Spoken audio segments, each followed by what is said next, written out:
All right, so here's the thing.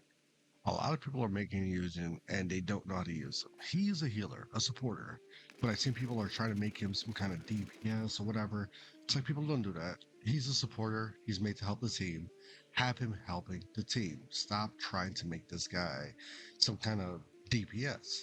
Now, look here, play this HP, right? 18 points. Look at this. 2,000. Over 2,000 in a heal. Okay. This is freaking great. Now, you saw that was instant, no casting or nothing set up.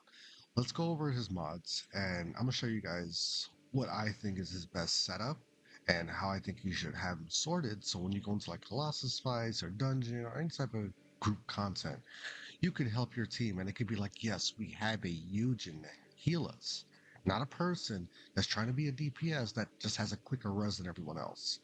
Like, no, okay. First off, for him, you want to get this weapon called Divine Punishment. It really pairs well with him for the simple fact of, look, you get praise, right? Which is survivability purposes. You get duration. Then on top of that, you get glory, which is fucking amazing when you inflict a debuff. So believe it or not, glory is probably an amazing perk in this weapon because it doesn't make it say, oh, this is a Yujin only weapon.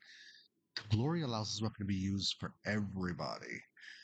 Literally everyone gets this perk. All right.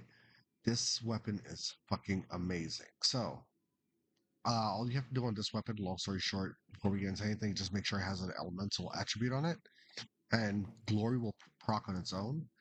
So, yeah, that makes it, like I said, works for everyone there. Praise works for him. So does meditation. It's honestly an amazing weapon. Get it if you don't have it, you're going to love it. Okay, I am still working on it. I have one upgrade in, as you can see. I making one more later today. Then just two more to go, and I'll be maxed out. Now, for that, I would recommend also having a secondary general weapon, general rounds weapon, simply for ammo purposes. So as you can see, you just want to have three things on it, which is expand general magazines, general rounds compulsive, and normal impact rounds refining. Have these, put it on maxed out. When you run out of ammo on this, swap to this and pick up ammo. That's it. Your ammo here will be sweet. You don't have to worry about ammo issues. You don't have to worry about being like, oh my god, I'm out of ammo. This is my only good gun. No, just have what I want to call an ammo stick. Just have an ammo stick in the back. Okay, these are your three. So onto the build with this guy. So I'm still leveling him up. He has a bit of work to do still, but I'll show you what I'm going for, what I'm doing with him. So what we have is these, right? We want duty and sacrifice as the red mod, right? Each recovery per second to allies in the squad and party. This mod really makes him stand out. Like a lot of people's like, oh, his healing is bad, whatever. Nope, as you saw, I gave myself over 2,000 HP in an instant cast. All right, it changes this right here, as you can see. Max recovery 79.9%. Duration is 7.3 seconds with HP recovery every second. It's honestly amazing. So, what I did, I don't have an activator on him yet. I need to put an activator on. What I did, I polarized this slot. And a lot of people don't know about this, but if you polarize the slot, you get 5 additional points. So that allowed me to add, well, buff up battle stamina, basically. So what we're gonna have nimble fingers along with MP conversion for skill cooldown, right? Because now, if you look carefully at this, we have 15 seconds on a cooldown. If we look at Stim Spray, 19 seconds. Right. Oh, look, 14-second duration, which is great. We also have Restructure Serum, which, as you see, 9.5 seconds cooldown with a 7.3-second duration. Great thing here.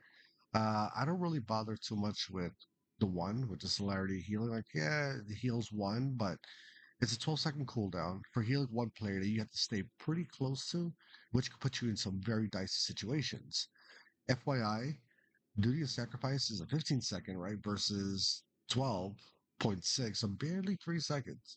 Uh, Here's the difference, though. Duty of Sacrifice is map wide. Or actually, no, sorry, group wide, really. Well, same thing, right? As long as the players in your group, no matter where they're at in the map, right? You could be in a Colossus fight, you could be in open world. As long as they're in your group, you could literally heal them with this ability. It's like Trinity from 2013. Anybody remembers? If you are in a game with her, she will heal you regardless of where you're at. So you do not need range mods at all in this guide. This is what makes it so wild.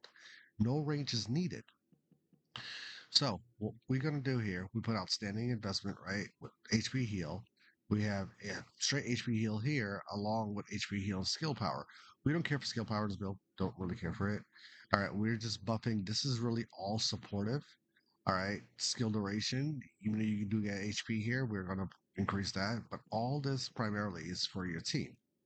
So the other mods that we're going to look at here, right? There is one decent mod that I was looking at, which is Brutal Mindset. It gives you range, but it has skill costs, right? Minus skill costs. So what we want to do is cut down skill costs here. So let's see. Let's type this in, right? Whoops. Did I even spell that right? Or we could even put maximize conservation here for resources that are frugal mindset because we don't care about range, right? We'll put maximize conservation here. So that will take this here. Now, after you're done with that, what we want, we need survivability. We have no survival. Okay. So first things first, increase defense, right? Because we're going to get HP here. So if you're going to go in order, after you get the HP here, you want to do increase defense. So that's going to be 2 slots. Now you have 2 slots remaining up here. So what I would do, once again, right? Let's look at armor. Whoops, defense. Sorry. So we have several things here. We have skill power modifiers, defense here, overwhelming defense. I would ignore the extra defenses. I'll just put one, right? Which we have already in one of the slots. But I'd put HP collector for defeating an enemy. And then the last but not least, I would just put the regular HP, good old increase HP mod. All right, so you can put that there, or you can use HP amplification. It's fine. We don't care about shields either. So you definitely want survivability in these three, and this is a skill resource.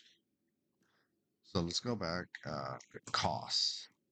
So right here, once again, maximize conservation or frugal mindset. If you feel like you want to play with the one, which I don't recommend, I recommend using this for skill costs.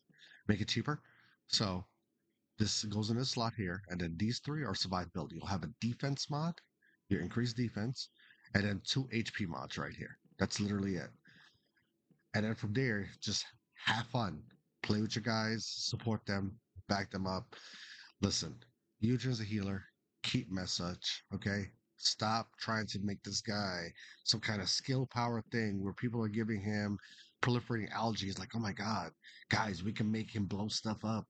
Like, no, stop. All right, just stop.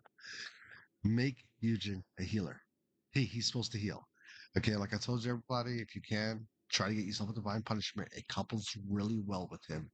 You will have fun with it. It's honestly, I've been having a blast. There's times where, yes, I have Clay, I have Bunny, but there's times where I sit with Eugene because he's honestly just fun to play. Believe it or not, when you're actually playing the healer, it's great. So there you go, guys. All right, have fun, enjoy.